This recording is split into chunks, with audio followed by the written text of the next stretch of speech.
ओम ओम ओम ओम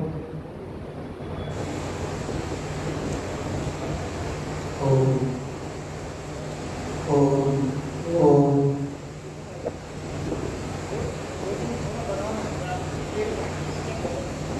ओम ओम ओम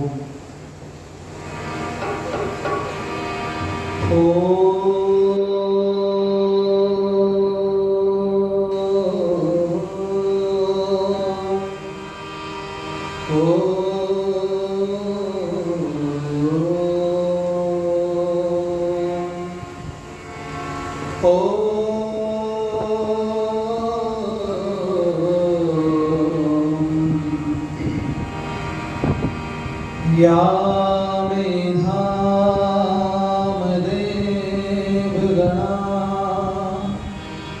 पितरस् उपासते तया मामद्य मेधयाग्ने मेधाविनं कुरु स्वाहा। ये भटक समाज गया चारों ओर अंधियारा, पंडे और पुजारियों ने लूट लूट खाए थे। कन्या न पढ़ाई जाए, विधवा न ब्याहाई जाए, लिए वेद हाथ स्वामी दयानंद आए थे। लिए वेद हाथ स्वामी दयानंद आए थे। हम स्वामी के सदा नाम लिए जाते हैं, जहाँ को वेद का पैगाम दिए जाते हैं, जहाँ को वेद का पैगाम दिए जाते हैं। स्वामी के सदा नाम लिए जाते हैं, स्वामी के सदा नाम लिए जाते हैं, जहाँ को वेद का पैगाम दिए जाते हैं, जहाँ को वेद का पैगाम दिए जाते हैं, जहाँ को वेद का पैगाम दिए जाते हैं। मूल नक्षत्र में भी कोई मूल के जैसा न देखा, मूल नक्षत्र में भी कोई मूल के जैसा न देखा। अगर देखा दयानंद जैसा था वैसा न देखा, अगर देखा दयानंद जैसा था वैसा न देखा। धर्म और जाति पर इतना बड़ा सैला न देखा, धर्म और जाति पर इतना बड़ा सैला न देखा। चाँद पर धब्बा देखा मगर उसके ऊपर कोई धब्बा न देखा। और आपको अच्छी लगेगी लाइन, मगर कुछ सर फिर बदनाम किए जाते हैं, मगर कुछ सर फिर बदनाम किए जाते हैं, मगर कुछ सर फिर बदनाम किए जाते हैं। स्वामी का सदा नाम लिए जाते हैं, जहाँ को वेद का पैगाम दिए जाते हैं, जहाँ को वेद का पैगाम दिए। चला घर छोड़कर अज्ञान से लड़ने को जाने, चला घर छोड़कर अज्ञान से लड़ने को जाने। परेशान थे पिता और माँ की भी आंखों में पानी, परेशान थे पिता और माँ की भी आंखों में पानी। नई नई जानने के नित नई मंजिल में ठानी, नई नई जानने के नित नई मंजिल में ठानी। कभी मुड़कर नहीं देखी जन्मभूमि की निशानी। आज कुछ संत घर विश्राम किए जाते हैं, आज कुछ संत घर विश्राम किए जाते हैं, आज कुछ संत घर विश्राम किए जाते हैं। स्वामी के सदा नाम लिए जाते हैं, जहाँ को वेद का पैगाम दिए जाते हैं, जहाँ को वेद का पैगाम दिए जाते हैं, जहाँ को वेद का पैगाम दिए जाते हैं। हमारे बीच में सहारनपुर से उपस्थित हुए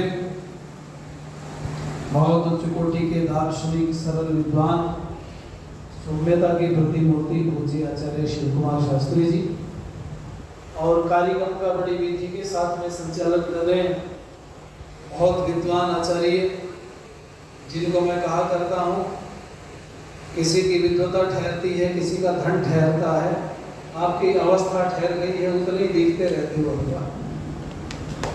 आचार्य प्रमोद युगांधी जी। और वहीं से शुरू करें हमारे इस आर्य समाज के धर्माचार्य।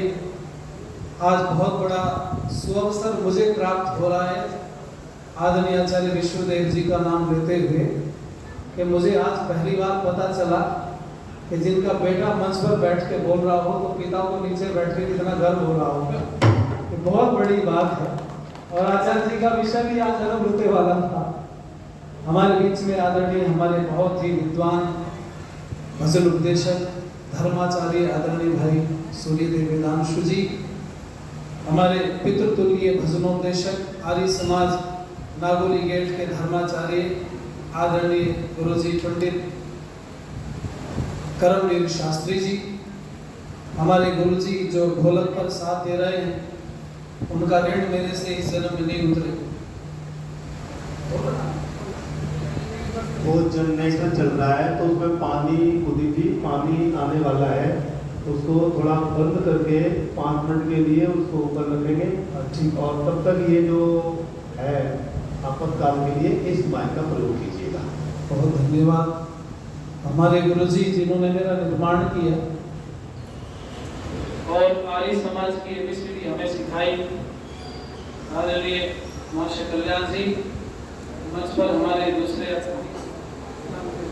आदरणीय रामदेव शास्त्री जी, हमारे सम्मुख उपस्थित अन्य सभी विद्वत मंडल, सभी धर्म प्रेमी सज्जन, गुरुकुल के आचार्य ब्रह्मचारीगण, पूजनीय मंत्री मातृशक्ति, भगवान की कृपा से हम लोग इकट्ठे बैठकर के जीवन को सरल बनाने का प्रयास कर रहे हैं।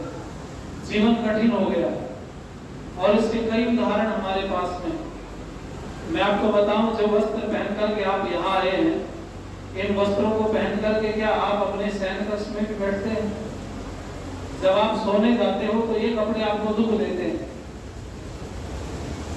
उसका उदाहरण है, आप घर से चले वस्त्र बदल करके आए, जब घर जाओगे फिर वस्त्र बदलो। ये कपड़े जो आपने पहने हैं ये सुख के लिए पहने हैं या दूसरों को दिखाने के लिए पहने? भाई उत्तर दो तो अच्छा लगेगा। तो सच्चाई कोई, ये वस्त्र जो आपने पहने हैं ना, ये सुख के लिए नहीं पहने, ये दिखाने के लिए पहने। उदाहरण दे दूं मैं, जब घर से हम चले तो किसी माता बहन ने कोई नई ड्रेस डाली और उसमें ऊपर कोई कढ़ाई बनी हुई थी, तो कढ़ाई जो उसके ऊपर थी वो चुभ रही थी शरीर। घर से तो पहन करके निकल आई, अब वापस जाने में उतना टाइम नहीं है कि चेंज करके गया। लेकिन जब रास्ते में आ रही थी, आते आते इसकी सहेली ने फोन किया, कहाँ हो? बोली मैं रास्ते। बोले मुझे भी साथ करे। तो ठीक है, स्कूटी पे बैठ। तो गोल्डन कलर की स्कूटी किसी की। एक माता जी घर से चली, स्कूटी पर बैठी है, दूसरी माता को बैठा लिया रास्ते में और इसने पीछे बैठे बैठे इसको बोला, इसकी ड्रेस पर हाथ डाला, तुरंत इसका जो सूट डाला हुआ था पकड़ लिया और कंधे पे हाथ रखे पीछे वाली बोलती है, बड़ा गजब की ड्रेस लग रही है। बस इतना बोलना था। जो चुभ रहा था थोड़ी देर पहले, जो ड्रेस चुभ रही थी, अब वो चुभना बंद हो गई, ये चुभ रही थी। बोलो बंद हो गई? क्यों बंद हो गई? क्योंकि माता जी ने कपड़ा अपने लिए पहना ही नहीं था। जब अकेले में आती है तब पता चलता है कष्ट दे रहा है, और जब सबके सामने आती तब पता चलता है अगर सबकी दृष्टि आपकी ड्रेस के ऊपर है तो आप कितना भी कष्ट बर्दाश्त करने को तैयार हो। और चुप जाए क्या फर्क पड़ता है? मैं दुनिया में जो काम कर रहा हूँ ज्यादातर दिखाने के लिए करता हूँ। मैं घर से निकलता हूँ, शीशा देख लेता हूँ, क्योंकि जब शाम को सोने जाते तब भी शीशे में देखते अपने आप? नहीं देखते। घर से निकलता जरूर शीशे में देखता व्यक्ति। अगर बाल इधर उधर हो जाए और कितनी भी जरूरी क्यों ना हो, दौड़ के गंगा हाथ में लेगा, इधर उधर मारेगा, चल देगा। मुझे ऐसा लगता है हम जो जी रहे हैं समाज में दूसरों को दिखाने के लिए जी रहे हैं। अच्छा, जब दूसरों को दिखाने के लिए जी रहे हैं तो फिर अच्छे से दिखाया जाए। क्यों जी? भाई मेरा मानना यह है फिर छोटी चीजें क्यों दिखाए, अगर दिखाए तो बड़ा स्तर पर क्यों ना दिखाया जाए अपने आप को और प्रस्तुत किया जाए, वो उदाहरण दिए जाए।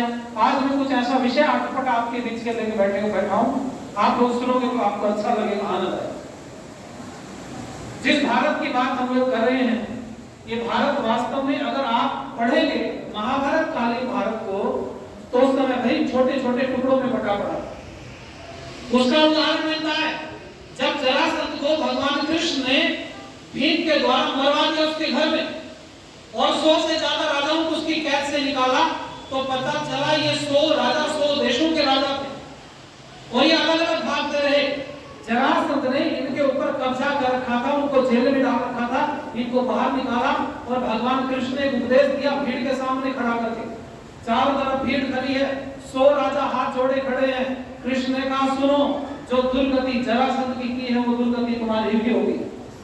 और डर गए, उन्होंने कहा पहले तो हमें जरासंध ने पीटा, जेल में डाल दिया, अब तुमने अगर जेल से निकाला ही था तो वहीं पड़े रहने देते, कम से कम पिटते तो नहीं थे वहां, अब तो जेल में थे, रोटी पानी मिल जाता, अब तुम कह रहे हो तुम्हें मारेंगे, कारण क्या है, इसलिए आप मारना चाहते हो। कृष्ण ने कहा पूरी बात सुनो, जो जरासंध का हाल हुआ है वो तुम्हारा भी होगा।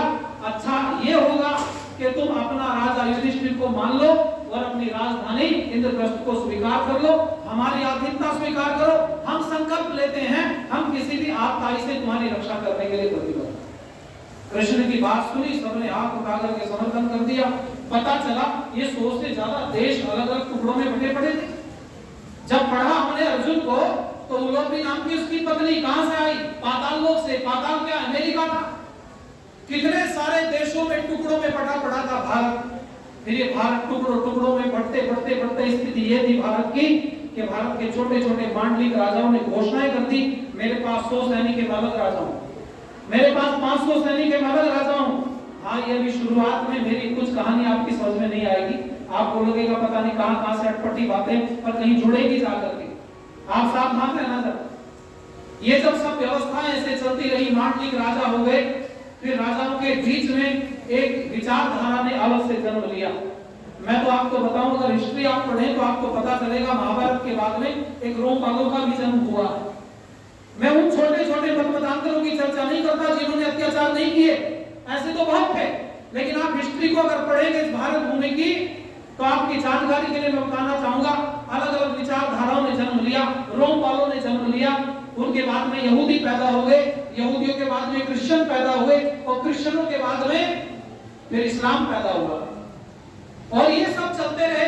इसके बाद में सबसे पहला आक्रमण भारत के ऊपर 712 ईस्वी में राजा दाहर के ऊपर हुआ, सिंध क्रांति। ये पहला आक्रमण था।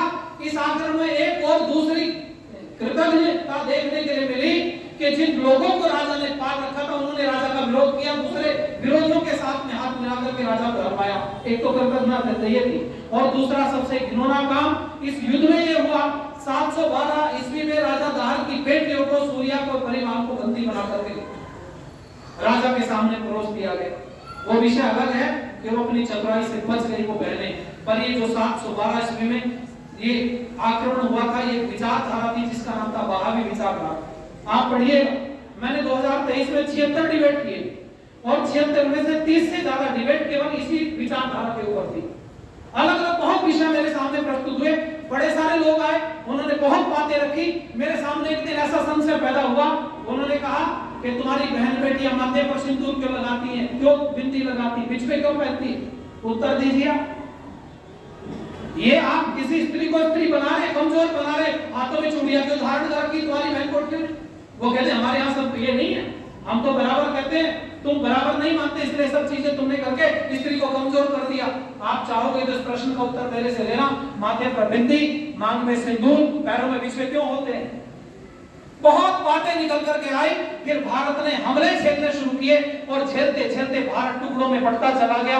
इतने टुकड़ों में बंटा, इतने टुकड़ों में बंटा, जिस समय पर आपकी जानकारी के लिए बताऊं, चाणक्य महाराज ने टूटे हुए भारत को एक किया, तो कहते हैं उस समय पर भारत बहुत सारे टुकड़ों में बटा पड़ा था। फिर एक जगह पर चाणक्य ने अगर किया, तो चाणक्य ने किया उस समय पर अखंड भारत का स्वप्न साकार। सबसे पहला अगर भारत कभी एक हुआ था तो चाणक्य के समय में। लेकिन कितनी देर रहा? चंद्रगुप्त का बेटा बिंदुसार धरती पर बैठा, न राज्य घटा पाया न बढ़ा पाया। फिर बिंदुसार का बेटा आगे आया जिसका नाम था अशोक, सम्राट कहते हैं उसको। वो सम्राट की उपाधि उसे छीन लेनी चाहिए थी। वो बौद्धिस्ट बना, आप सब जानते हैं। उस बौद्धिस्ट ने दुनिया भर के देशों में जाकर के प्रचार प्रसार करना शुरू किया, और जो भारत चाणक्य के समय में हुआ था एक, वो फिर टूट गया। और वो विचारधारा जो मैं आपको बता रहा हूं, हमले होते होते होते फिर भारत जिस समय पर आजाद हो रहा है, तब भी 585 रियासतें एक जगह पर की सरदार पटेल ने। मैं तो पढ़ता रहा 565 रियासतें थी, पर जब सरदार पटेल के वो व्याख्यान मैंने सुने, वो पढ़े जो उन्होंने दिए थे संसद के अंदर, राष्ट्रवादिता के मुखर स्वर नाम की पुस्तक है, 2 वॉल्यूम में मिलती है। और वो किसने लिखी है? आपके बहुत उच्च कोटि के विद्वान थे आर्य समाज के, सांसद रहे प्रकाश वीर शास्त्री। उन्होंने 2 वॉल्यूम में पुस्तक लिखी, राष्ट्रवादिता के मुखर स्वर। जब मैंने उसको पढ़ा, सरदार पटेल कहते हैं कि मैंने 585 रियासतों को एक जगह पर किया, वो टूटे हुए भारत को फिर इकट्ठा किया। और मैं आज आपसे फिर प्रश्न पूछता हूं, कई बार भारत टूटता रहा, जुड़ता रहा, टूटता रहा, जुड़ता रहा। इस समय पर परिस्थिति क्या है? भारत बाहर से तो संतरे की तरह दिखाई दे रहा है, लेकिन अंदर से जैसे संतरे के अंदर वो अलग अलग खापे होती है ना, वैसे खाप दिखाई देती है। बोलो है या नहीं है? बोलो जरा। कोई एक राज्य मुझे आप भारत का बता दो जो टूटने के कागज पर ना बैठा हो, एक राज्य बताओ। आप पूर्व से प्रारंभ करेंगे तो मैं मिजोरम से, त्रिपुरा से, वहां से शुरू अगर करूं मैं, नागालैंड से, आपके पैरों तले जमीन खिसक जाएगी। जहां आसानी से आपको चर्च तो मिल सकता है, पर मंदिर आसानी से नहीं मिलेगा। आपके सर पर चोटी या माथे पर तिलक लगा होगा तो आपको जान का खतरा है अनायासी, और आपके साथ कोई घटना घट जाती है तो पुलिस उसके लिए कोई जिम्मेवार नहीं है।